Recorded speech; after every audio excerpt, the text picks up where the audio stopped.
Hello everyone and welcome back to the channel. My name is Andrea Lindsay, and so I received a question and the individual asked, they said, when is the right time to move in with your potential spouse? So the first thing I highlighted was potential and underlined spouse. This is a potential spouse. This means this is not the individual that you have gone before the Lord and made a vow to yet. So they're not your husband and they're not your wife. You see in Genesis chapter 2, verse 24 says, "Therefore a man shall leave his father and mother and be joined to his wife, and they shall become one flesh." You have not yet been joined to this individual. So therefore you still have time to vet this individual. They are a potential spouse. Either there's someone you're dating or a fiance. You have not yet gone to the Lord and made your vow. You have not said, "I do." Right? You're still thinking if you want to say "I do," or you're still in the process to getting to the altar. That means now you still have time to count the cost. What do I mean by this? So in Luke chapter 14, verses 28 through 29, and it reads, "For which of you, intending to build a tower, does not sit down first and count the costs, whether he has enough to finish it? Lest after he has laid the foundation and is not able to finish, all who see it begin to mock him." From this question, I'm assuming this is someone who's saying, well, this is someone I've been dating, or maybe this is my fiance, and this is someone you want to marry. Now, before you go and marry that individual, you need to sit down and count the cost of marriage. Marriage is going to require that you die to yourself on a daily basis. Marriage is going to require that you are seeking that individual's, needs above yours. That marriage is serving the individual. So you have to count the cost. What if you marry this person and their lifestyle, the way that they clean, is not compatible to the way that you clean? Maybe the way that they wake up in the morning, the routine is not the same as yours. This is something you have to count the cost of. Can you still love and respect them the way that the word tells us to? Or now that you see them in their livelihood, you're like, man, she doesn't even wash the dishes. Man, he doesn't even take out the trash. He can't even sweep. Now, are you going to allow the stress? Are you going to allow troubles to enter because they don't live and they don't function and operate the way that you're accustomed to? Have you considered that if the way that they live their life that they've been living, say for 20 plus years, 30 plus years, and now they come in, they're joining with you and they don't live the same way that you do, and now you just want to end the marriage? Oh, we're not compatible. You see, that is what marriage and love is about. Because usually those who want to test it out is that they want to see, is this person going to be able to live and serve me the way that I want?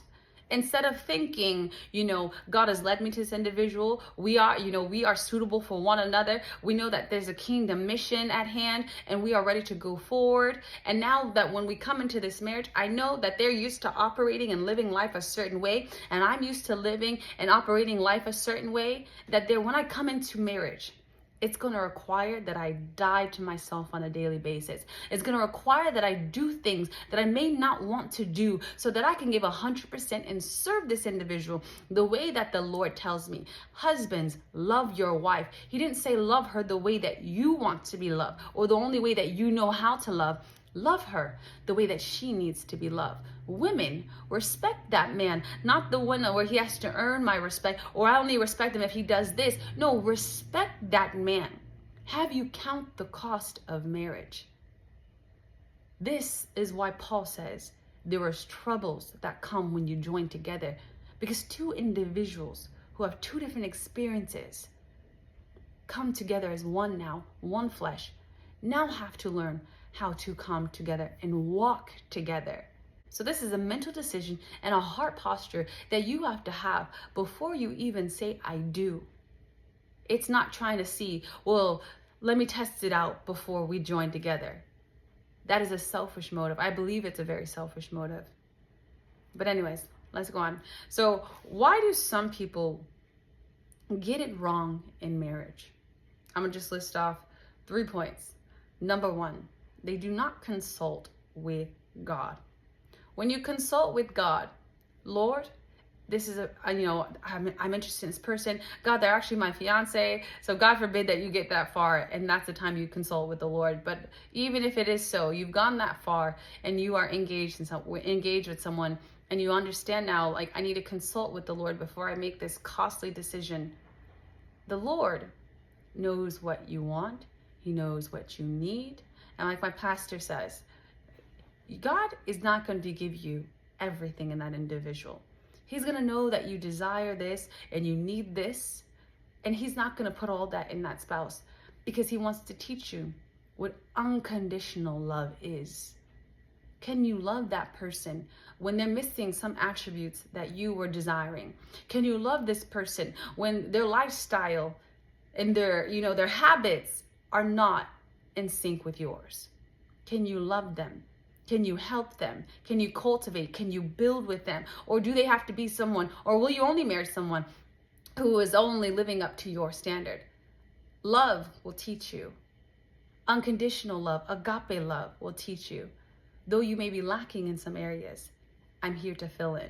Number 2 is that you may be blinded by love that you cannot see, or you may be ignoring the red flags. You see, you don't have to wait until you get married and move with someone to see that they're not an individual with a good character. You don't have to wait until you get married and you move in to see they actually don't care for like anything that they have. The way they upkeep their car, the way that they take care of themselves. You don't have to wait until you get married to be like, oh, we're actually not compatible.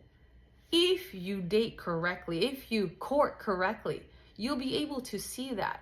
But so many people are blinded by love. Maybe you're so fascinated by that individual, but you can't even see that they're actually not the right one for you. They're not suitable for you. But yeah. And number 3 is that they marry for the wrong reason. If you are only marrying because this is the finest woman that's ever spoken to you, if you're only marrying because you need financial help, you are overlooking every red flag. You're overlooking the good and the bad, because all you can see is a need. This is some reasons why some people marry wrong. And they get married and they're like, oh God, like why would you have me do this? God, why am I in this marriage? Oh, we're not compatible. We don't get along. These were things that were overlooked in the dating season. So the next point I want to talk about is compatibility, right? Amos 3:3 says, right? How can two walk together unless they agree? So let's talk a little bit about sexual compatibility. Most people fear like, oh my God, what if I get married and we're just not sexually compatible?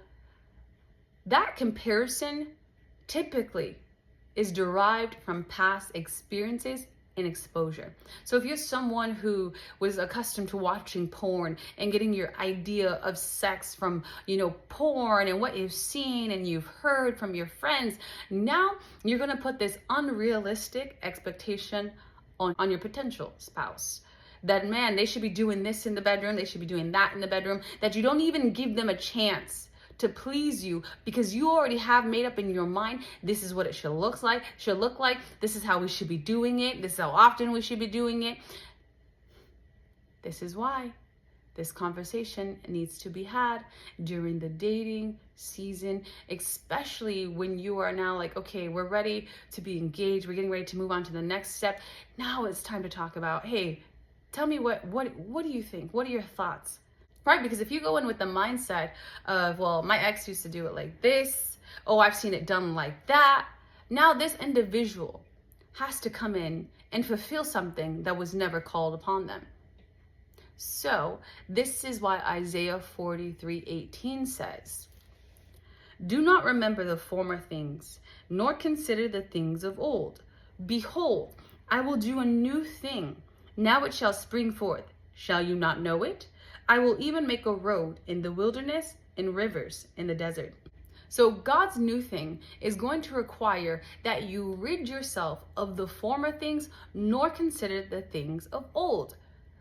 Before you start dating, you have to ask the Lord, to heal you and clear your mind, your heart, and your body from all things of the past, to detach you from what you once experienced. You see, if you went through trauma, if you went through abuse, if you went through, such a detrimental relationship that you now have this mindset that, all men want from me are sex, all they're gonna do is abuse me, or for the men, all women want from me is money, there is still a hurt that is lingering, that is going to now cause you, that if God sends the right individual who's willing to work with you in marriage, willing to go on this new journey with you, unattached to anything of old, but you're still attached to the things of old, it is going to, how could two walk together unless they agree?